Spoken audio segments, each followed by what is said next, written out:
Si solo crees en lo que te gusta de los evangelios, pero rechazas lo que no te gusta, entonces no crees en el evangelio, sino en ti mismo, asegura San Agustín de Hipona. ¿Sabes? Estamos en una situación actual, tanto del país como del mundo entero, en donde se evidencia una necesidad urgente y a la vez impostergable de cambios que sean integrales, sostenibles y plenos. Eso sí, en favor de la dignidad humana y del bien común. Para ello, deben haber principios de orientación, deben haber juicios imparciales y a la vez acciones eficaces. Imposible, podrán decir algunos. Sin embargo, desde la fe y sobre todo en el campo social llamado doctrina social de la Iglesia, esto sí es posible. Eso sí, sin caer en una vulgar ideologización política, económica, ni tampoco en una vulgar forma de proselitismo religioso. Cabe aclarar que la doctrina social de la Iglesia no es una ideología, ya que tiene como base la revelación o lo que se nos da a conocer a través de la persona de Jesucristo, quien es verdadero Dios y verdadero hombre, quien lanza una propuesta universal, una propuesta a todo hombre, sin importar su cultura, su credo religioso, sin importar su condición social. Pues de esta manera es una propuesta que respeta la libertad y también la integridad de la persona. Muy diferente a una ideología que es un sistema de ideas cerradas que absolutiza, afirma de una manera radical una parte de esa realidad, la cual pretende generalizar o totalizar, imponiendo esa parcialización como la verdad, la solución a una inmensa realidad. Esto hace caer evidentemente en un subjetivismo, en un relativismo, en una tiranía y a la vez en una parcialización. Hoy me limito a iluminar sobre dos ideologías socioeconómicas políticas extremas que hacen mucho daño en la sociedad y de las que hay que ser muy conscientes para uno no ser ni víctima ni un adepto más. Es por ello que la ignorancia y el egoísmo, estos dos factores que los usan estas ideologías, son unos componentes que vienen a hacer grandes daños a las sociedades, a la humanidad misma. Hoy les comparto lo que afirma la doctrina social en el campo del liberalismo y del comunismo. En cuanto al liberalismo, es aquella ideología que tiene como fin y como meta la libertad sin límites. Suena hermoso, suena bonito, ¿verdad? Sin embargo, ¿qué implica? Pues implica que se basta a sí mismo como norma de uno mismo, en donde no hay límites, no hay referencia ni de los demás, ni mucho menos pues de Dios. Es el triunfo prácticamente del individualismo, en donde el hombre se vuelve la norma de sí mismo. Es vivir de una manera pragmática, en donde solo sirve lo que es útil. Si queremos ejemplo de ello, pues podríamos colocar como, imagínate a alguien que sea dueño de un bosque, y solo porque él tenga la elección de poder elegir, pues puede botar aquel bosque, o lo puede usar para un beneficio que considere él en su individualismo que quiere realizar, aunque eso equivalga a destruir fuentes de agua, destruir a lo mejor flora y fauna endémica, o qué sé yo. También otro ejemplo puede ser que no se pueda valorar la dignidad de los ancianos, de los niños, ni mucho menos de las personas especiales, en su condición de que no pueden producir ante la sociedad. De esta manera nace también más adelante, como hija del liberalismo, el capitalismo. ¿Y qué es el capitalismo? Pues para poderlo entender resumidamente, veamos su filosofía o manera de pensar. En primer lugar, establece que la propiedad privada es absoluta, intocable, sagrada para quien profesa esta ideología. En segundo lugar, busca producir capital o ganancia a toda costa, en donde el fin justifique los medios para hacerlo. En tercer lugar, el capitalismo busca imponerse libremente en competencia. De esta manera, pues pueda avasallar y aplastar a todo competidor pequeño a costa de él poder ganar más capital. Esta filosofía o manera de pensar transmitida en una manera de vivir, en una práctica, como lo denuncia el Papa Pío XI en Quadragésimo Anno, él dice que en primer lugar se puede evidenciar la pragmática de un capitalista cuando lucha por la supremacía o hegemonía de sus ideas y de sus prácticas al tratar de doblegar leyes, mercadotecnia y mucho más a su favor de esos bienes. En segundo lugar, denuncia también que muchos de los capitalistas buscan combatir para adueñarse de los bienes públicos y de esta manera, pues, formen parte de su capital privado. Y en tercer lugar, en esa práctica egoísta, buscan imponer sus leyes, ya que han llegado a ser un monopolio.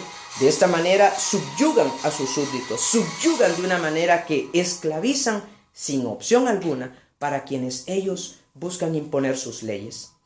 De esta manera también nace, con el paso de los años, lo que le llaman el neoliberalismo, que intentó en su manera el poder suavizar las leyes del liberalismo como también del capitalismo. Sin embargo, en la práctica se vio lo contrario, que más bien se maximizó por el hecho de que se institucionalizó. Ya no eran personas naturales, sino personas jurídicas a través de instituciones, en empresas y mucho más, que buscaron más bien hacer este modo vivendi en el cual se esclaviza la sociedad en pro o en nombre de la libertad. Por otro lado, pues la doctrina social de la Iglesia ha denunciado esto en sus muchos documentos, pero para citar algunos, está lo que dijo el Papa León XIII de 1891 en Rerum Novarum, en su primer numeral, en donde denuncia que esta actuación lleva a una creciente desigualdad social. También lo denuncia el Papa Pío XI en Quadragésimo Anno, a 40 años de la Rerum Novarum, en el numeral 107, en donde dice que una ilimitada libertad, así como la concibe el liberalismo y el capitalismo, pues dice que lleva a una desleal competitividad o competición que destruye la armonía de la sociedad. De esta manera también Pablo VI en Octagesimas Veniam, a 80 años de Rerum Novarum, en su numeral 35, habla de que el liberalismo y el capitalismo desfiguran lo que en realidad o en sí es la libertad, la cual no solo es la capacidad de elegir, no es solo esa parte filosófica, sino también es aquella parte teológica o plena que lleva a la elección, que hace al hombre feliz, que hace al hombre humano, que hace al hombre auténtico. Son decisiones responsables y corresponsables a la vez. Por otra parte, en su extremo, está también el comunismo. Ahora vamos a pasar de derecha a izquierda, de aquella victoria del individualismo a la masificación o al colectivismo. El comunismo es aquella ideología que tiene como fin y como medio la libertad y la liberación de los oprimidos. Suena interesante, suena genial, suena hermoso, muy estimulante. Sin embargo, ¿qué implica? Pues implica estar a favor de la violencia, de la lucha de clases sociales, que como lo dirá Marx, lo dirá Hegel, estos filósofos hablan de que en esa dialéctica histórica, la lucha de clases es algo esencial, es algo como un círculo vicioso que siempre ha de darse, justificando la violencia como tal. Por otra parte, esta ideología hace ver que lo material es lo que da sentido en esa lucha, lo que hace el ignorar una realidad espiritual escatológica, en donde prácticamente el hombre se queda en una dimensión intramundana, dentro de este mundo. Después de la muerte, entonces, no hay vida, no hay razón de ser. Por ende, justifica en un materialismo esa lucha. Por otra parte, se hace caer en un círculo vicioso, puesto que pobres y ricos, proletariado y burgueses estarían en un eterno retorno, en ese círculo vicioso, en donde los que eran proletariado pasan a ser burócratas más adelante y luego se cambian los papeles. Nunca hay una solución en sí. Por ende, sería una sociedad siempre en caos, en un desequilibrio. Además, justifica que el Estado debe ser el ente que pueda arbitrariamente manejar o regular esos bienes de la propiedad privada quitados. Pues también suena genial, sin embargo, como es una ideología y como es arbitrario, es totalizante, pues estos que están en el gobierno terminan teniendo las comodidades y todas esas libertades plenas que terminan ellos gozando y subyugando a los demás, que estimula obviamente a ese eterno retorno del que les comentaba de lucha de clase social. ¿Qué responde ante esto la doctrina social de la Iglesia?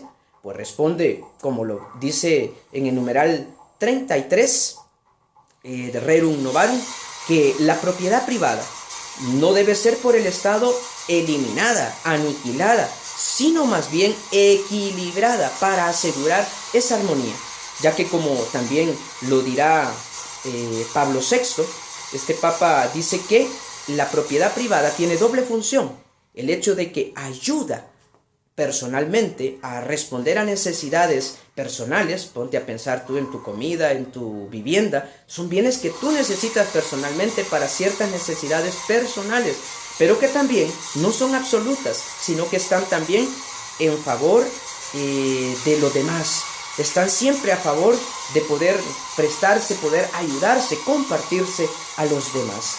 En conclusión a esta interesante postura, y es, en primer lugar, que no es ninguna ideología la que soluciona la realidad, ni tampoco da armonía a la sociedad, por el hecho de que es una parcialización, es un punto de vista, o la vista desde un punto, dirá Leonardo Boff, sino que es realmente la cosmovisión integral, sostenible y plena la que realmente dará esa armonía. Hay que ver los distintos puntos, ver a todo el hombre y a todos los hombres.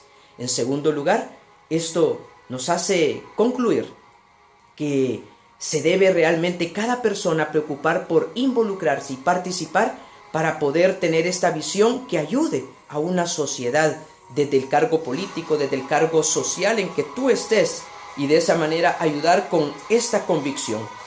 En tercer lugar, cuando se acerquen las elecciones políticas, que tú como ciudadano puedas reconocer si alguna persona está en uno de estos extremos y obviamente no optar por este tipo de personas ni este tipo de instituciones, partidos políticos o agrupaciones, por el hecho de que tú terminarás siendo víctima y también tu familia, también tu nación. Hará mucho daño a la sociedad en el que tú también serás cómplice si no aprendes a reconocer a este tipo de personas e instituciones malintencionadas que en nombre de la libertad y la liberación, sea la ideología que sea, terminan traicionando esos ideales con los que quizás de buena fe tú puedes actuar al integrarte a ellos, y sentirás dolor al ser engañado. Así que, en cuarto y último lugar o conclusión, decirte que en esta vida o venimos a construir o venimos a destruir. De tu decisión, de tu libertad plena depende qué hacer. En este momento, ¿tú estás destruyendo o estás construyendo? Y lo más importante, ¿qué quieres hacer? ¿Construir o destruir? Así que recuerda que tú eres parte del cambio, tú eres parte de la solución. Súmate a esta noble causa.